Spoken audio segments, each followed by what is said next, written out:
questions of our listeners was that what would a Williamson presidency do to stop these endless wars, this policy of American endless wars?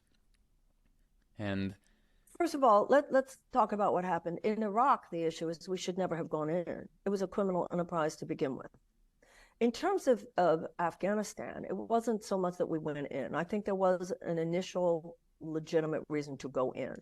But we should have been in there 5 years max and actually done something that would help the nation of Afghanistan to be able to stand on its own 2 feet, which we did not do. Obviously, it was a spectacular failure. And I think that there's a very valid argument that the last 20 years in Afghanistan had little to do with anything other than feeding the coffers of the military-industrial complex.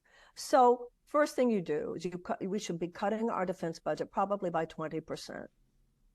We should audit. One of the first things I would do is audit every cent that the Pentagon spends. And this is a moment of possibility because because many people on the right as well as the left have begun to recognize that what's happening with the Defense Department has more to do with the economic well-being of Northrop Grumman and Boeing and Raytheon than it has to do with national security.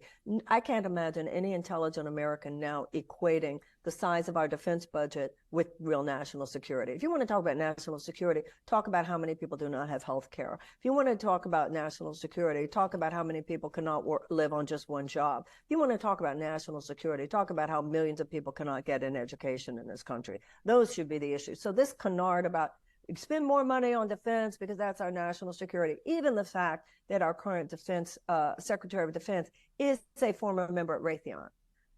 So we're in a situation now where 60 Minutes has done more to hold the DOD accountable than the U.S. Congress has. They have proven, they have delivered the receipts of the incredible price gouging that goes on, right? That the defense contractors who are not held accountable, who are basically left to self-regulate, are perpetrating on the U.S. defense. So people on both the right and the left have sort of had it with that. I also want to establish a United States Department of Peace. When you look at the money we spend on defense, and then you look at that compared to a fraction of that we spend on the State Department. The State Department, something like $80 billion. You have the Defense Department is $858 billion. Also, look how much of the work done by the Defense Department has less to do with diplomacy towards a better world and more to do with selling arms. You know, we sell arms. We not only are the world's largest arms exporter, we sell arms to 60% of the world's autocracies. So our foreign policy should be about making a stand for democracy around the world. Nobody in any country thinks that that's what we're about.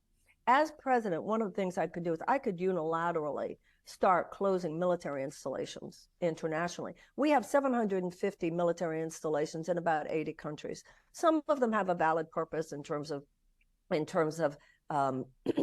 guaranteeing trade, safe trade, and so forth. But many of them are just legacies of Cold War and money given to defense contractors that do not need to be there. It does not serve us. Iraq did not make us safer. It did not increase our national security.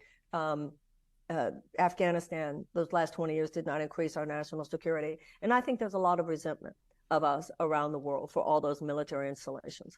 And if you look at which country in the world has